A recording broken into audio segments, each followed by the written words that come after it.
welcome to Who Are We? This is the space where we delve into consciousness, psychology, mysticism, mythology, all those interconnected realms. Think of it as your personal expedition. Today, we've got, well, a really fascinating collection of sources. They look at the current American political landscape, but through a pretty unique lens. Yeah, through Carl Jung's depth psychology, his ideas about the psyche. Exactly. So we're going to try and, take a shortcut right into this material. We'll be exploring things like archetypes, the shadow, even alchemy, apparently. That's right, alchemy as a metaphor for transformation. Our mission really is to distill what these sometimes complex ideas might tell us about the forces shaping things, often unconscious forces, right? Definitely unconscious. That's kind of the core of it. Think of it as getting a richer handle on things, maybe, beyond just the daily headlines. A deeper perspective on the currents underneath. Yeah.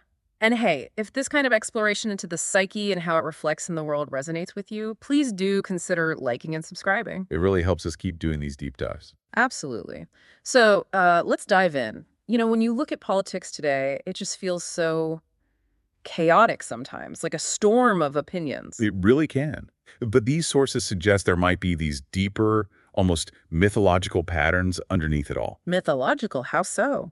Well, it starts with Jung's idea of the collective unconscious. Think of it as a sort of shared, inherited reservoir of human experience. Deep down. Inherited, like from our ancestors. In a sense. It contains these universal patterns, these primordial images he called archetypes. They pop up across cultures, across time. Okay, like basic building blocks of how we understand the world. Exactly. Characters like the hero, the shadow, maybe the trickster, the wise old man or woman. Right, I've heard of those. And the sources are saying these aren't just like literary concepts, they're active in politics. Very active. They shape the stories we tell about politics, Yeah. the narratives, and crucially, how we perceive leaders. So it's not just about their policies. Not entirely. It's also about the role they seem to embody. Which archetype do they resonate with for people? That can create a really powerful connection. Or a really strong aversion. Or a strong aversion, absolutely. It taps into deep-seated values, fears, desires. So, like, some sources mention identifying these political archetypes helps understand engagement beyond just party lines. Precisely. Is a candidate seen as the outsider hero fighting the system? Or maybe a stabilizing sort of sage figure? Understanding that gives you a much more nuanced view of their appeal. So a campaign that paints the candidate as this heroic savior. That taps right into the hero archetype we all recognize. And when opponents call them a dangerous villain. That's activating the shadow archetype. It's powerful stuff. And it's interesting, the sources point out the U.S. presidency itself has this kind of mythic quality. Like we're not just electing a CEO, but looking for something bigger. Maybe unconsciously seeking an archetypal figure. Yeah. The wise leader, the protector. Even the rebel hero sometimes, depending on the mood of the country. Okay, that makes sense. And this connects to another huge concept in these sources, the shadow. Ah, yes, the shadow. Yeah. This is central to Jung's thinking and very relevant here. It's basically the stuff we reject about ourselves, right? The dark side we don't want to admit to. Exactly, both individually and collectively, as a group, as a nation. And the sources really emphasize how much political conflict seems driven not by, say, rational debate. But by projecting our shadow. Yes, projecting those rejected parts onto the other side. So in really polarized times, like now maybe, each side sees itself as totally good. Totally in the right, yeah. And the other side is just pure evil, no gray areas. Precisely. And Jung, according to these materials, saw this collective shadow projection as a huge driver of political tension, aggression even. Because you feel justified in your anger towards this evil other. Absolutely. It creates this intense emotional charge. The sources suggest American polarization is like a massive outbreak of this, each side projecting its fears, its most disliked traits onto the other. Progressives onto conservatives, conservatives onto progressives. It becomes a vicious cycle. And there's a warning from Jung in here too, isn't there? About unacknowledged shadows. Yeah, that if we don't deal with it consciously, it gains power. It can sort of dominate our fate. That sounds pretty ominous for politics. It is, and the sources give historical examples, America's shadow being projected onto various groups throughout history. Marginalized groups, foreign enemies. Right. Unacknowledged negative aspects get externalized. And we see it today too, the sources argue. Post 9/11 projections onto terrorists, or the way the culture wars play out. Religious conservatives versus secular liberals, each seeing the other as embodying what they fear or despise. Like an easier way out, isn't it? Demonizing the other instead of looking at the complexities within your own group or yourself. Definitely easier. But the sources bring up Jung's point that good and evil aren't neatly divided. They exist in all people, all groups. Yes. And forgetting that, the sources warn, leads to this collective possession by the shadow. Dialogue just dies. It gets replaced by mutual vilification. And things like social media echo chambers just make it worse. They can act like projection screens, amplifying it all, constantly reinforcing biases, making the other seem even more monstrous. So we get stuck in these feedback loops of negativity. It sounds quite bleak. Is there a way out mentioned? Well, Jung's idea, echoed in the sources, is about taking back our projections. Okay. What does that mean in practice? Politically? It means starting to recognize the shadow within our own side, our own views, acknowledging our own flaws, our own biases, instead of just pointing fingers. That sounds difficult. It is difficult. Jung talked about the need to stand the tension of opposites within ourselves, holding conflicting ideas without immediately shutting one down. So politically, maybe acknowledging that the other side might have some valid concerns, even if we disagree with their solutions. Exactly. Recognizing their perspective might reflect some aspect of the collective reality, even a shadowy one that challenges us, not seeing them as inherently bad, but perhaps differently oriented to the whole picture. So a lot of the clashes we see are basically this big psychological shadow play. That's what the sources suggest. And it's likely to continue until those underlying projections are confronted, are made more conscious. It's not just policy, it's our inner landscape meeting the political world. Wow, okay. So we've got the collective unconscious archetypes shaping our views of leaders, and this pervasive shadow projection fueling conflict. That's already a lot to chew on. It provides a powerful framework, and it sets the stage for looking at other dynamics like the specific archetypes that dominate the political stage, heroes, villains, and tricksters. Ah, the trickster. That sounds intriguing, especially given, well, recent political figures. Indeed. The sources suggest American politics increasingly looks like an archetypal drama. Leaders are often cast themselves as heroes fighting evil forces. Evokes strong emotions, right? Loyalty, fear. Absolutely. Yeah. Think about Donald Trump, for instance. The sources use him as a key example. To supporters, often a heroic savior figure shaking things up. And to opponents, a dangerous villain, a threat. Pure archetypal projection on both sides. Exactly. But then there's the trickster archetype. Jung saw the trickster as a disruptive force. Mischievous, boundary-breaking, often ambiguous morally. But also a catalyst, someone who shakes up a stagnant situation. Precisely. And some sources analyze Trump's style-breaking norms, the outrageous language, challenging conventions, as aligning very strongly with his trickster energy. That makes a kind of sense. It certainly caused disruption. And the trickster, Jung noted, is often connected to the shadow, reflecting undifferentiated chaotic aspects of consciousness, which might explain the incredibly polarized reactions. So the trickster's role is to upset the old order, to force change, even if it's chaotic. Yes, it can provoke transformation. One source links this to Jung's idea of enantiodromia, how things can swing to their opposite. Trump's rise seen as a psychic counterbalance after years of, say, globalist consensus. And the chaos itself maybe spurred new things, like activism. The sources suggest that, yes. The trickster stirs the pot, forces a societal metamorphosis, perhaps. Okay, so besides the trickster, there's the more traditional hero archetype in politics, too. Definitely. Politicians often use heroic language. Think of Obama's 2008 campaign, the hope and change narrative. Or Bernie Sanders framing his campaign as taking on the billionaire class. Right. Populist figures especially tap into that collective hero myth, promising to give voice to the voiceless, challenge entrenched power. It's a classic narrative. But there's a dark side to the hero, isn't there? The villain. The flip side. One group's hero is another's demagogue. Again, Trump is an example, but also figures like Alexandria Ocasio-Cortez, celebrated by some as a hero, vilified by others. Massive archetypal projection. And the media often plays into this, framing it like a simple good versus evil story. It often simplifies things that way, yes. Creates a compelling drama. But Jung warned about the danger when that hero narrative becomes too rigid. How so? You stop seeing any flaws in your hero or any legitimacy in your opponent. You get inflated with that archetypal energy, which can lead to fanaticism. Right. Losing perspective. And this trickster energy, it's not just in leaders. The sources suggest it's in the tone of political discourse now, especially online. Memes, satire, conspiracy theories. Exactly.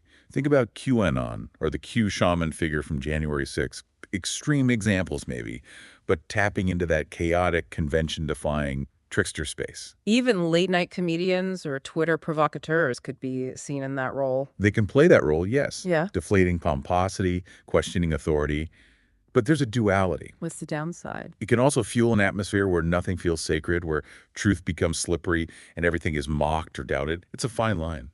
So American political culture is kind of swinging between this intense, heroic morality play and the disruptive, chaotic energy of the trickster. That's a good way to put it, reflecting the drama playing out in the collective unconscious. Okay. Another major area these sources tackle is the culture wars, specifically through the lens of Anima and Animus. Can you break those down? Sure, these are Jung's terms for the sort of inner counterpart to our biological sex. The anima is the unconscious feminine aspect within a man's psyche. His inner soul image of the feminine. Right. And the animus is the unconscious masculine aspect within a woman's psyche, her inner soul image of the masculine. And how does this relate to culture wars, gender debates, things like that? Well, Jung believed that when these inner figures are unconscious and undeveloped, we tend to project them on to people in the outer world, often negatively. So misunderstandings and hostility in debates about gender, sexuality, family roles, these could be fueled by projections. That's the argument in the sources, yes.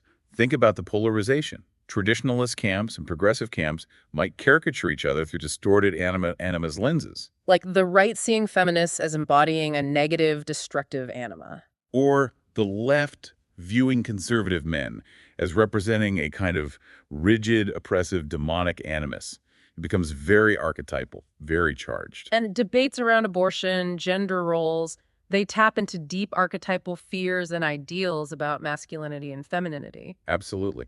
The sources also suggest that the appeal of, say, a strongman leader might signal a collective disconnection from the anima, from feminine principles like relatedness or empathy. While reactions against that might elevate those principles, like movements focused on social justice or care. Potentially, yes. Movements like Black Lives Matter or Me Too could be seen as pushing for greater integration of these often undervalued feminine principles into the collective consciousness. What about the conflict over wokeness? Could that be seen through this lens? One source interprets it as a kind of struggle for integrating anima and animus qualities, a societal grappling with what masculinity and femininity mean today. And the debates around gender identity itself, non-binary identities, trans rights. The sources suggest this is the collective unconscious really confronting rigid gender archetypes. The emergence of diverse identities could symbolize a push towards greater wholeness, beyond traditional binaries. But the strong reactions against it. Could stem from a deep fear of this evolution, of dissolving old certainties, leading to intense cultural conflict. Each side simplifies the other, projects onto them, instead of seeing a shared human struggle for identity and integration. So Jung's idea would be that healing comes when masculine and feminine elements are seen as complementary within individuals and society. Yes, finding value in both. Maybe policies that value both empathy and reason, or family care and individual agency, a more integrated approach. So the culture wars might continue as long as these projections dominate, until there's more inner work done, collectively. That seems to be the implication. Until both masculine and feminine virtues are honored, regardless of biological sex or gender identity. This brings us to another core Jungian idea, individuation, which is usually about personal growth, right? How does that apply collectively? Individuation is Jung's term for the lifelong process of becoming psychologically whole, integrating the conscious and unconscious parts of ourselves, including the shadow, the anima and animus. Becoming who you truly are, distinct from the collective pressures. Exactly, and the sources draw an analogy. For American society to heal its deep divisions, it needs a kind of collective individuation. And the first step is confronting the shadow. Always. For an individual, it's facing your own darkness. Collectively, the sources argue, America needs to acknowledge its national shadow, its historical traumas, its biases, its flaws. Like movements calling for racial justice are pushing America to confront its shadow around race. Precisely. And remember Jung's idea that the unaddressed shadow is met as fate. Yeah, that if you don't deal with it, it comes back to bite you. So maybe things like civil unrest could be seen as fate forcing the issue, forcing a confrontation with that unacknowledged shadow. And consciously addressing it through dialogue, education, policy changes could reduce the unconscious projection. That's the hope. Individuation also involves integrating that tension of opposites we talked about. So learning to balance seemingly opposing values, like individual liberty and collective good. Or conservative and progressive values, maybe finding the wisdom in both tradition and change. An individuated society wouldn't eliminate differences, but integrate them into a richer, more complex whole. It requires tolerance for ambiguity, for contrary views. Like an individual integrating their own inner conflicts. Exactly the same process, just on a larger scale. Mm-hmm. Jung saw individuation as a difficult, often avoided task, but the cost of not doing it is basically endless conflict, staying stuck in those projections. So the sheer intensity of our current conflicts, could that actually be a sign that the psyche is trying to integrate something, pushing for growth even though it's painful? That's a possible interpretation offered in the sources, that this turmoil could be a kind of necessary, albeit difficult, rite of passage for the American psyche towards a more mature, individuated state, if the shadow is confronted. If, that's the big question. This leads nicely into the final concept, alchemy. You mentioned it earlier as a metaphor. Yes, Jung was fascinated by alchemy, not for turning lead into gold, literally, but as a symbolic representation of the individuation process, of psychological transformation. It has stages. Okay. And some sources provocatively suggest the United States might be in a collective alchemical stage called the nigredo. Nigredo Yeah. sounds dark. It is. It means blackening. It's the initial stage of breakdown, dissolution, chaos, like a dark night of the soul where old forms dissolve and impurities are brought to the surface. So the current political upheaval, the polarization, mistrust, anger, even violence like January 6th could be seen as a collective nigredo. That's the analogy. Society faces its own darkness, a loss of meaning perhaps, and is forced to confront its shadow. Our institutions are tested, their shadowy undersides revealed injustice, division, anti-democratic impulses. Sounds pretty terrifying. Is there any upside to this nigredo? In alchemy, the nigredo, while difficult, is the essential first step towards renewal. It requires enduring the chaos, the heating of the situation, what alchemists called calcinatio, burning away the dross. So the turmoil, the protests, the heated rhetoric, that's the cooking, breaking down old structures. It's one way to interpret it through this lens. Confronting the shadow, nigredo, is seen as a necessary purification. What comes after the blackness, then? The next major stage is often the albedo, or whitening. This signifies purification, reflection, dawning understanding, washing away the darkness. So collectively, that might look like, what? More dialogue, finding common ground? Perhaps. Signs might be things like genuine bipartisan efforts to address polarization, moments of collective reflection, maybe a greater focus on truth and reconciliation after the conflict, a rehumanization after the dehumanizing blackness. And beyond the white stage. The final stage, often depicted, is the rubedo, or reddening. This symbolizes the integration of opposites, the union of conscious and unconscious, masculine and feminine, spirit and matter, a perfected, healed whole. A collective rubedo. That would be like a reintegrated American society, having learned from the Dark Knight. That's the ideal, yes. Maybe a renewed national identity that embraces diversity, acknowledges its past shadows, finds a new equilibrium. A future with vigorous debate, but not necessarily hateful, media focused on truth, leadership balancing different values. That would be the goal of the alchemical work. But it requires continuous effort. The alchemists called it the conjunctio, the union of opposites. America needs to find ways to reconcile liberty and equality, individual rights, and the common good, truth and tolerance. And it's not a quick fix, right? Alchemy takes time. It takes time, involves cycles, setbacks, nigredo might reappear. But the hopeful message from these sources is that seeing our current turmoil not just as destruction, but potentially as part of a meaningful, albeit difficult, growth process. That can inspire us to engage differently, more consciously. Exactly. It suggests that the psychological work each individual does, confronting their own shadow, striving for integration, actually contributes to this larger collective transformation. Wow, that puts a whole different spin on things. So as we wrap up this deep dive, it's clear these Jungian concepts offer a really rich, maybe unsettling, but ultimately hopeful way to look at American politics. They definitely move us beyond the surface level. Archetypes, the shadow, the potential for transformation. It's a framework for understanding those deeper unconscious dynamics. And the path forward, like individuation, isn't easy. It takes courage, self-reflection. A willingness to face our own shadows, individually and collectively, and to hold that tension of opposites. So maybe a final thought for our listeners. Consider the archetypes you see playing out. Where might the collective shadow be visible in our divisions? And maybe what small grain of gold, as the alchemists might say, can each person contribute to this ongoing transformation by looking inward? This has just been scratching the surface, really. We definitely encourage listeners to explore Jung's work further if this sparked interest. There's always more depth to uncover. Thank you for joining us on this journey of discovery here on Who Are We? We look forward to our next deep dive together.